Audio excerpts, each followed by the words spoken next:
Alright, Assalamu alaikum wa rahmatullah. We will be talking in this section about the War of 1812. Alright, in this section, our objectives are explain why the U.S. declared war on Britain, describe what happened in the early days of the war, discuss the American invasion of Canada and fighting in the South, and identify events leading to the end of the War of 1812. All right. The terms and personalities for this section include nationalism, war hawk, blockade, Oliver Hazard Perry, Andrew Jackson, and secede. All right, there's some questions, also some set questions, but I'm not going to go into talk on those. Okay, what were the causes and effects of the War of 1812? Tensions with Britain was high when James Madison took office in 1809. Causes of the war: Britain arming Native Americans and the continual impressment of U.S. sailors. So impressment means basically this is what was happening. A U.S. naval ship goes out to sea, or even a merchant ship, and the British would take the personnel and force them to serve in their navy. This did not set right with the Americans. All right, so the Americans in general were angry towards the British. Right? In a sense, you could say maybe the War of 1812 was a sequel to the American Revolution. All right. All right. Many Americans felt a sense of American nationalism at this time. In 1810, nationalists Henry Clay and John C. Calhoun joined the House of Representatives.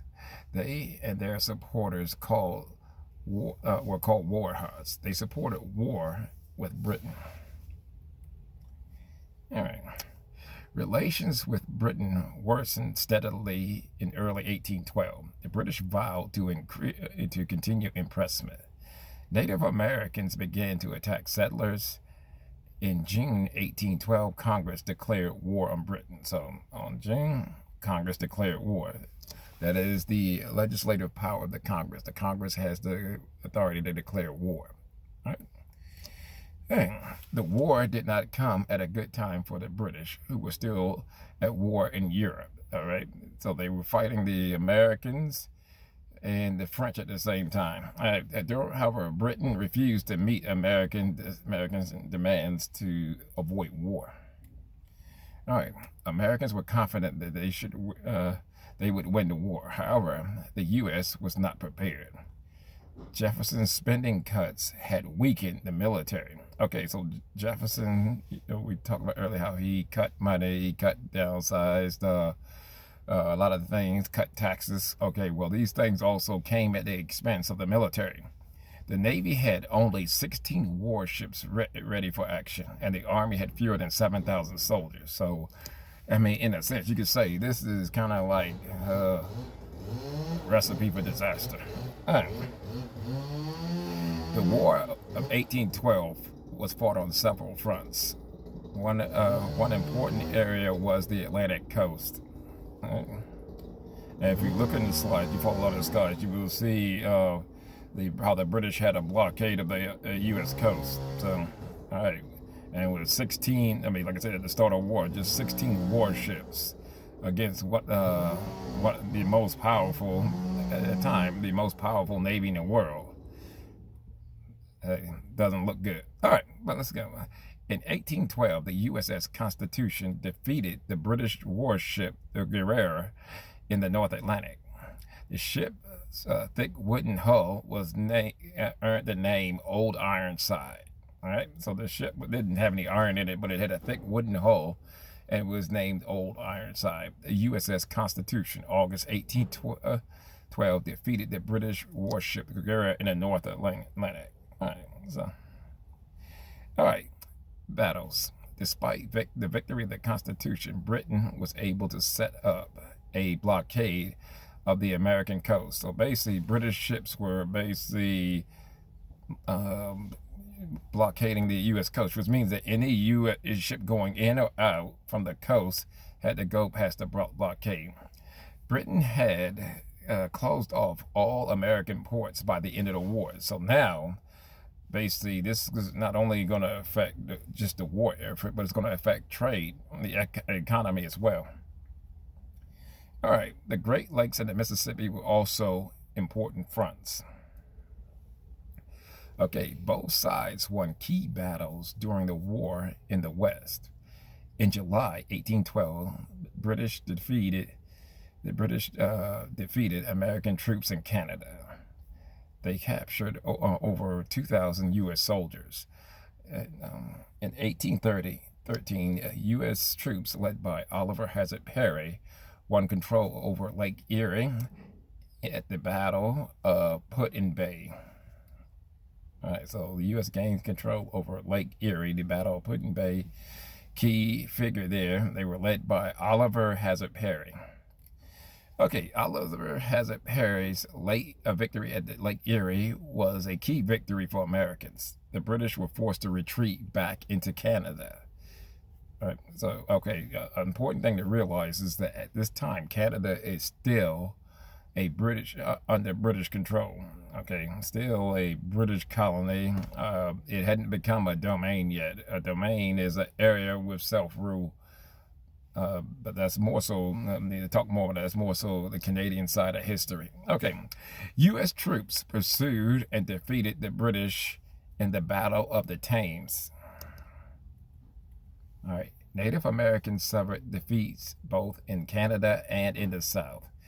In March 1814, U.S. troops led by Andrew Jackson defeated Creek warriors at the Battle of Horseshoe Bend in Georgia. All right. The treaty that ended the fighting forced the Creeks to give up millions of acres of land. Okay, now,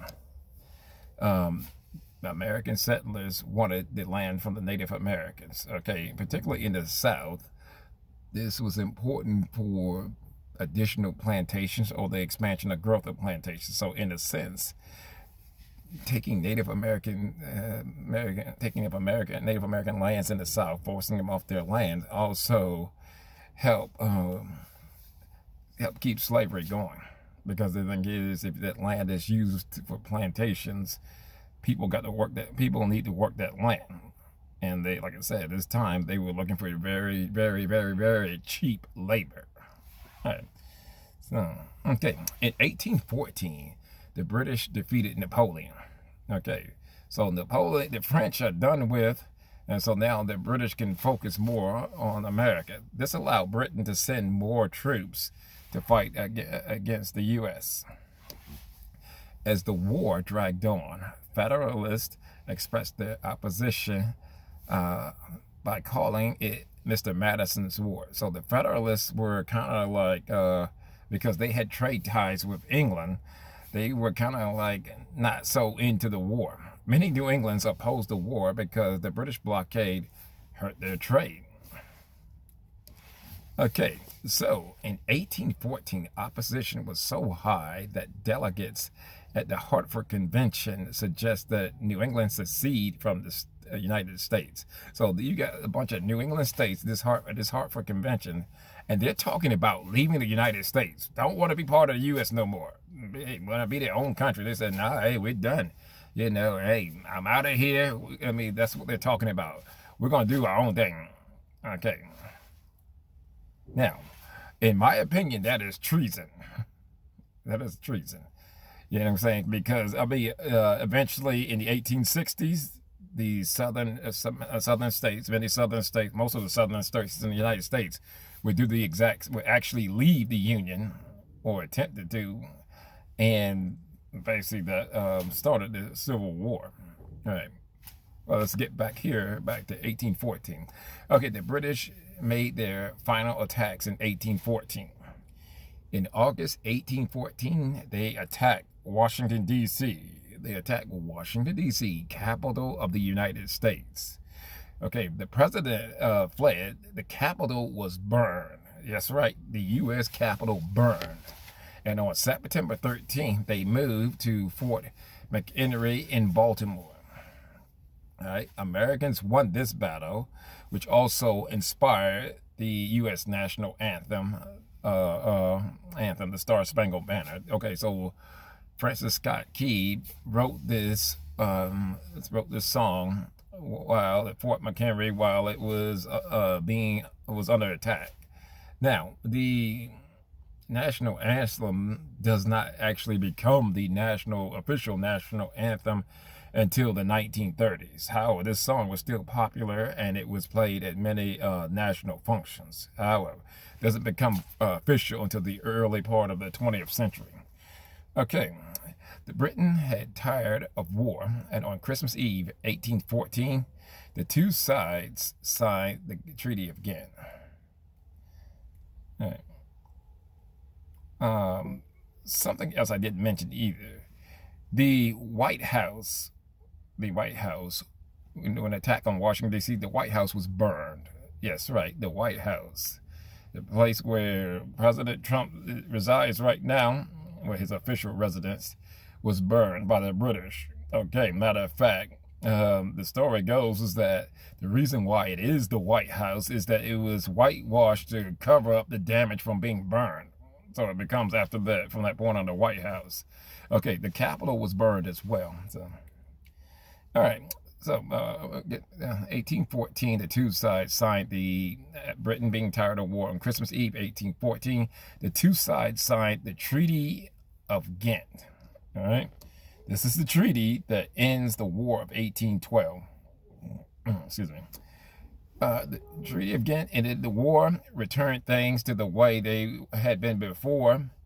Before the news reached the U.S. won a final reached the Americans, won a final victory in the Battle of New Orleans in January 1815. Okay, the war is over, but yet the Battle of New Orleans goes on. Okay, Andrew Jackson, if you study this individual, he, like I said, I was reading an article. He was an enslaver. He committed, ethnic cleansing. He was, and also a war, considered by some historians a war criminal.